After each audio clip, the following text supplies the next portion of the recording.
Boa noite, irmãos e irmãs, que a graça e a paz do nosso Senhor esteja com todos. Um grande privilégio estarmos reunidos para culto e adoração. Eu quero convidar você a abrir a sua palavra em Romanos, as Escrituras, Romanos capítulo 5, versículo 20 e versículo 21. Carta de Paulo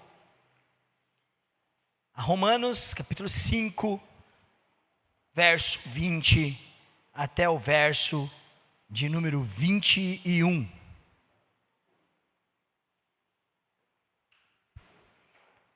Diz assim a palavra do nosso Deus: sobreveio a lei para que avultasse a ofensa, mas onde abundou o pecado, superabundou a graça. A fim de que, como o pecado reinou pela morte, assim também reinasse a graça pela justiça para a vida eterna, mediante Jesus Cristo, nosso Senhor. Esta é a conclusão do capítulo 5 de Romanos, um capítulo em que ele está falando da justificação pela fé e da justificação aplicada pela graça. Neste capítulo, o apóstolo Paulo usa como exemplo duas pessoas importantes na história bíblica: Adão, representando toda a humanidade, por isso a sua importância, e Jesus Cristo, representando a humanidade redimida. Adão pecou, e o salário do pecado de Adão trouxe morte, porque um pecou, todos pecaram. Mas ao apresentar Jesus Cristo, ele mostra a obra graciosa de Deus em nos trazer salvação por meio de um só, Jesus Cristo. E isso, então, aponta a mensagem da graça na vida da igreja e de como a igreja deve confiar nos méritos da graça de Cristo. Nós comemoramos em outubro os 506 anos da Reforma Protestante, e nós iniciamos uma série de exposições bíblicas. Domingo passado, o nosso diácono Yuri pregou sobre um dos solas, os solos Cristos, e hoje nós vamos falar sobre o sola gratia, somente pela graça. E por que este assunto é importante hoje? Porque o pensamento da Idade Média, que influenciava a igreja do período medieval, estava equivocado com respeito ao que era a graça de Deus. A igreja medieval acreditava e ensinava que graça era santificação. Eu precisava fazer algo para merecer uma graça de Deus. Isso é claramente um equívoco bíblico, porque confundir a graça com a santificação para conseguir salvação não é o que a Bíblia ensina. A Bíblia não ensina que eu preciso primeiro ser santo e me santificar e produzir algo bom, para que depois eu receba a graça salvífica. É o contrário. A doutrina bíblica nos ensina que por causa da graça, nós podemos viver em santificação. Por causa da graça, diz o apóstolo Paulo em Efésios 2, 8 e 9, somos salvos, pela graça sois salvos, mediante a fé. E isso não vem de vós, para que ninguém se glorie, é um dom de Deus. Isso é dom de Deus, não vem de vós, para que ninguém se glorie. Então, a doutrina da graça não pode ser confundida com a doutrina da santificação. Você não primeiro é bom, para depois ser salvo, mas por causa da graça, da boa graça, daquele que é bom, que é Cristo, o segundo Adão, nós encontramos graça e salvação, e por isso, e somente por isso, somente por essa graça, podemos viver em santificação. Na liturgia do culto agora à noite, nós lemos o texto de Tito, capítulo 3, capítulo 2, verso 11 e o 12, em que Tito diz: porquanto a graça de Deus se manifestou salvadora a todos os homens. Essa expressão, todos os homens, é todos os tipos de pessoas, todos os tipos de homens. A graça de Deus se manifestou salvadora a todo tipo de gente. E olha que interessante o que essa graça salvadora produz. O versículo de número 11 de Tito 2 continua dizendo: educando-nos para que, renegadas a impiedade, as paixões mundanas, vivamos no presente século sensata, justa e piedosamente. Ou seja, a graça salvadora em Cristo Jesus produz em nós uma vida piedosa, justa, sensata, que abandona as paixões mundanas. Isso só é possível pela graça. Só é possível viver a vida cristã pela graça em Cristo Jesus. A graça conquistada pela justiça de Cristo. Por isso, olhando para Romanos 5, e pensando em um dos 5 solas da reforma, que resgata a verdadeira doutrina de confiarmos na graça de Deus, ou seja, não em nossos méritos, não em nossas obras de justiça, porque estamos representados em Adão, e por causa de Adão, todos temos dessa natureza pecaminosa, mas na graça, estamos representados na justiça do segundo Adão, que é Cristo, e Ele é perfeito, Ele é justo. A sua obra na cruz nos substitui para recebermos a graça da sua justiça, da sua salvação. Ou seja, a salvação é por mérito, mas não o nosso mérito, o mérito de Cristo Jesus. Com isso eu quero destacar 3 lições sobre a graça, aqui nestes 2 versículos que nós lemos em Romanos 5, 20 e 21. A primeira lição é que a graça é superior à lei. Observe o versículo 20. Sobreveio a lei para que avultasse a ofensa. A lei avultasse, trazia à tona, trazia este vulto do pecado à tona, à luz. A lei faz isso. Mas então, se a lei expõe que somos pecadores, se a lei expõe que somos culpados como Adão, e somos da mesma natureza de Adão, e essa natureza gerou morte, como diz o versículo 12 de Romanos 5, portanto, assim como por um só homem entrou o pecado no mundo, e o pecado a morte, assim também a morte passou a reinar a todos os homens, porque todos pecaram. Essa não é uma condição que eu e você podemos evitar, e a lei de Deus traz isso à tona. Quem chama você de pecador não é um teólogo, quem chama você de pecadora não é uma igreja ou uma instituição. Quem mostra a nossa natureza pecaminosa, o que de fato somos e as consequências desse pecado, é a lei de Deus, os mandamentos de Deus, as escrituras sagradas. E se a lei é de Deus, é o próprio Deus que avulta, que mostra o nosso pecado. A lei aponta o pecado.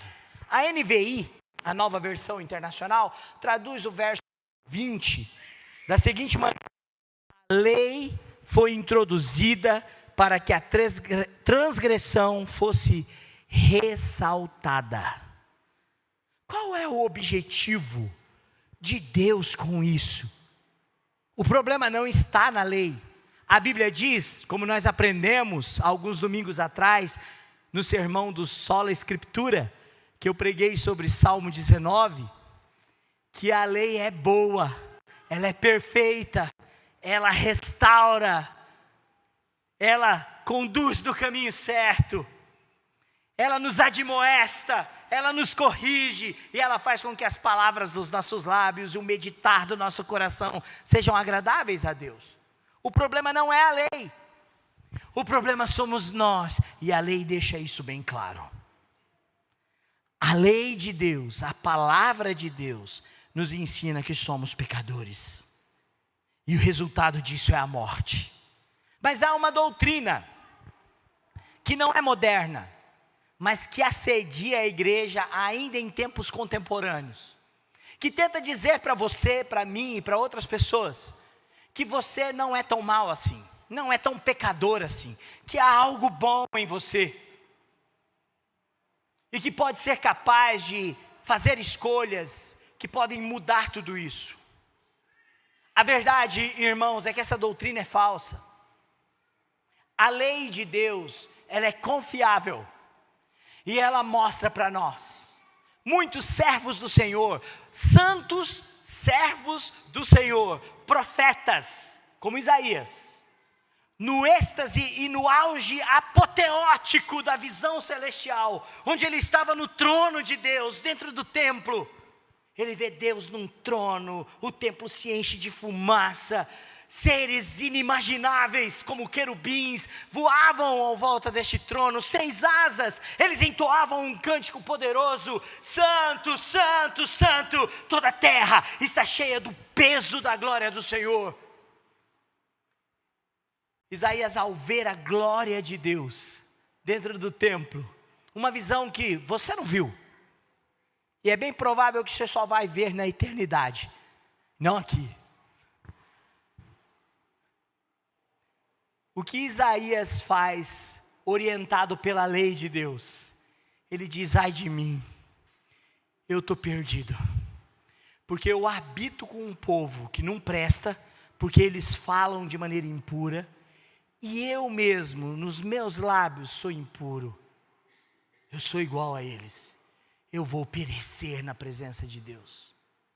Meu irmão, minha irmã, não confie em si mesmo. Santos profetas não fizeram isso. Homens como Isaías. Isaías é o profeta mais citado pelo nosso Senhor Jesus. Isaías diz: ai de mim, eu estou perdido, estou diante de Deus, sou um pecador de lábio impuro, e os meus olhos viram o Senhor. Não se engane com você mesmo, confie nas Escrituras, ela aponta o nosso pecado. O problema não é as Escrituras, o problema não é a lei, o problema é o ser humano. E a doutrina da graça nos ensina que a graça é superior à lei. Por que a graça é superior à lei? Porque ela consegue resolver o problema do pecado. A graça está associada à obra de Cristo. A graça está associada aos decretos de Deus Pai. A graça é um dom gratuito, um favor que não merecemos e que resolve em Cristo, por causa da vontade de Deus e durante a ação do Espírito Santo em nossa vida, o problema do pecado. Olha, a lei consegue resolver a graça consegue resolver o que o pecado não pode.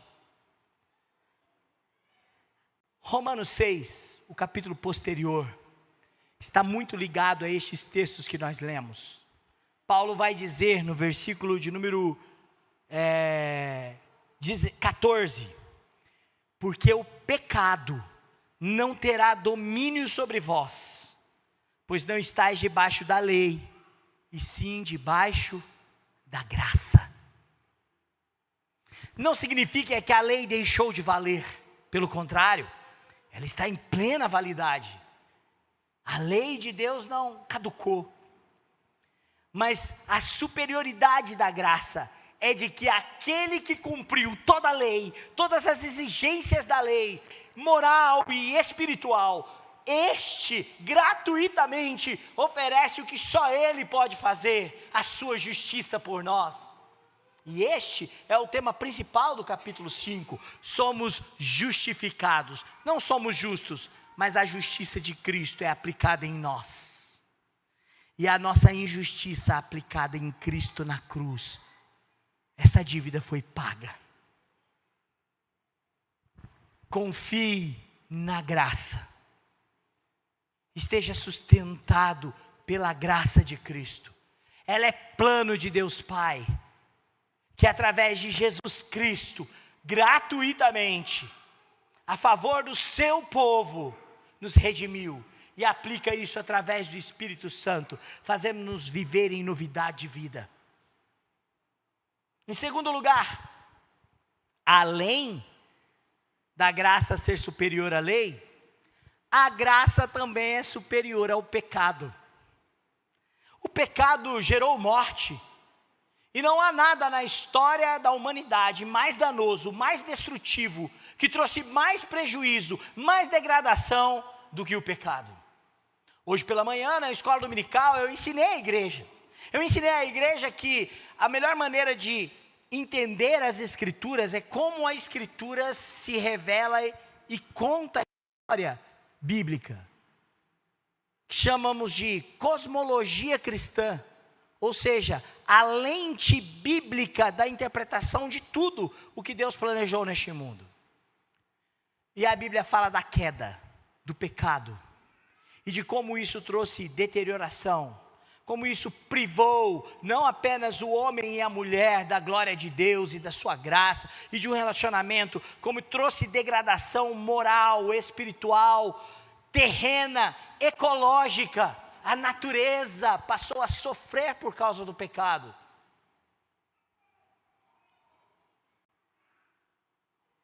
O pecado é um poder destrutivo. O pecado arrasta ao inferno e à morte. Mas a doutrina da sola gratia, a doutrina bíblica da sola gratia, nos lembra no versículo 20, onde abundou o pecado, e há muito pecado, e o poderoso superabundou a graça. A graça de Deus é superior ao pecado. Paulo entende isso em uma das suas cartas ao jovem pastor Timóteo, lá no capítulo 1, no versículo 13 até o versículo 15. Paulo está escrevendo e falando de si mesmo. Paulo está falando com Timóteo, um jovem pastor, e ele está falando de si para Timóteo, se usando como exemplo, para confiar na obra salvífica de Deus, e para confiar no ministério a que Deus designou Timóteo. Paulo então se usa como exemplo, e lá no versículo 13, ele vai dizer assim: a mim que noutro tempo, antes da minha conversão, eu era blasfemo, perseguidor, insolente. Olha, são adjetivos terríveis para usar para si mesmo, não é? Paulo está dizendo, antes da minha conversão em Cristo, da minha vida em Cristo, eu era um blasfemo, eu era um perseguidor da igreja. Há relatos bíblicos do livro de Atos, que um dos homens mais piedosos do começo da história da fé cristã, Estevão, homem cheio do Espírito Santo, morreu apedrejado por causa do Evangelho. E Paulo, diz o texto de Atos, consentia. A ideia de Paulo consentia é que ele permitia, ele aprovava que Estevão fosse morto. Há uma participação de Paulo. Se você continuar lendo Atos dos Apóstolos, no capítulo 9, Paulo recebe um documento que lhe dá autoridade para aprisionar e perseguir, julgar e condenar aqueles que são do caminho de Jesus. Na estrada de Damasco, o blasfemo, o perseguidor e o insolente encontram a graça de Jesus. E a graça não nos deixa na mesma condição que estávamos antes. Sabe por que a graça é superior ao pecado?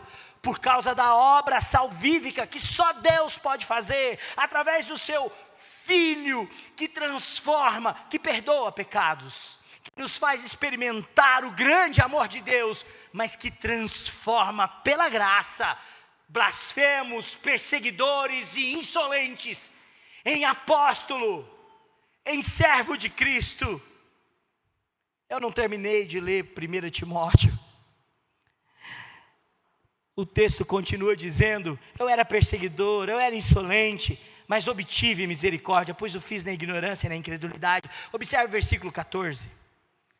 E agora vem a palavra que eu quero destacar com vocês.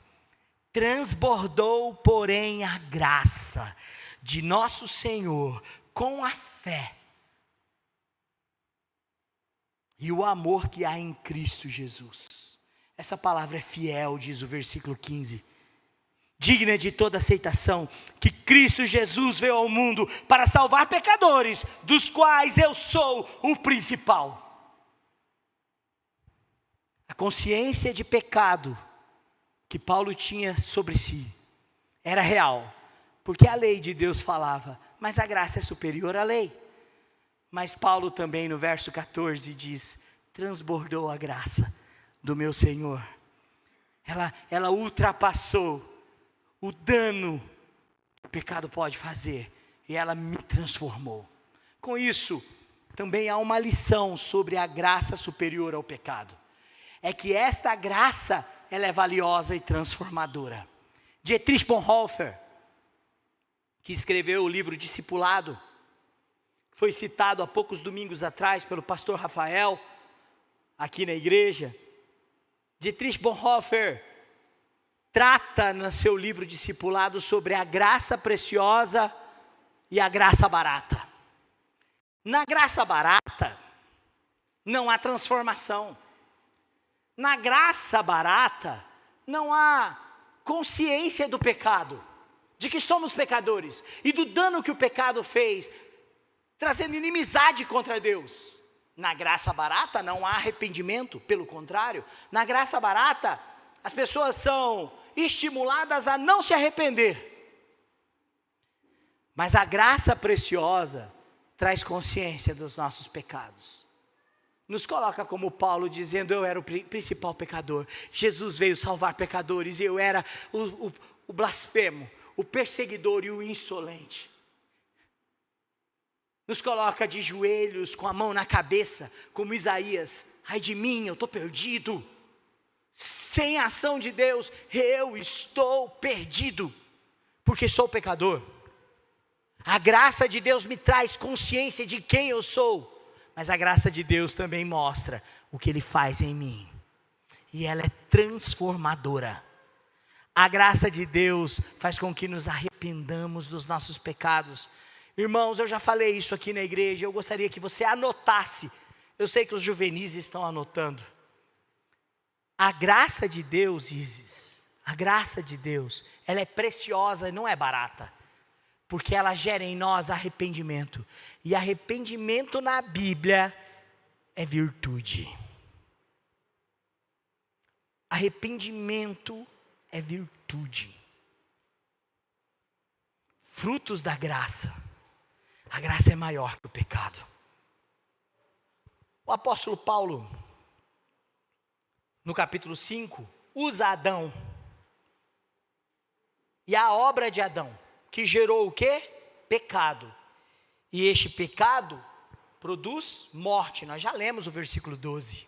O final do versículo 12 diz: o pecado, eu vou ler inteiro. Portanto, assim como por um só homem entrou o pecado no mundo, e pelo pecado a morte, assim também a morte passou a todos os homens, porque todos pecaram. Mas meu irmão e minha irmã, a graça é superior ao pecado. Cristo e a sua obra de graça traz justiça para a vida eterna. Cristo e sua obra graciosa de justiça traz graça que produz vida eterna. Eu gostaria de ler com vocês o verso 21. A fim de que, como o pecado reinou pela morte, agora pela graça reina a justiça. que produz vida eterna. E essa vem a nossa terceira lição. Além da graça ser superior à lei, porque ela resolve o problema do pecado. Além da graça ser superior ao pecado, por causa da obra e da justiça de Cristo. A graça é o reino de Deus sobre o seu povo. Observe que antes de Cristo quem reina é o pecado, e o pecado produz morte, a fim de que como o pecado reinou pela morte em Adão, agora em Cristo quem reina é a graça. Reinasse a graça pela justiça para a vida eterna. E aí olha só, o meio para experimentarmos disso é Jesus Cristo, nosso Senhor. É pelos méritos dele. E nós somos chamados para o seu reino.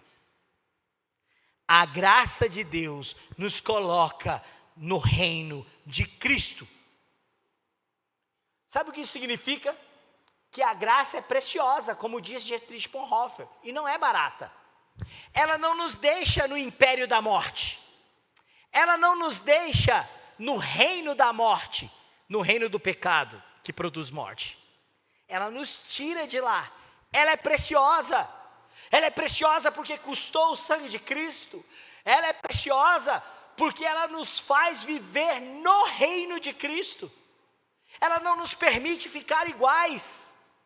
A graça de Jesus é superior e ela nos conduz ao reino, e isso gera constância na vida do crente. A graça deve reinar em você. A graça de Cristo deve reinar em mim. Por quê? Porque ela é suficiente para aplicar a justiça. Por quê? Porque eu não pertenço mais ao reino e ao império da morte. Eu fui tirado de lá. Como diz Efésios, capítulo 2. E nós vamos fazer a leitura a partir do verso 1. Ele vos deu vida, estando vós mortos em vossos delitos e pecados.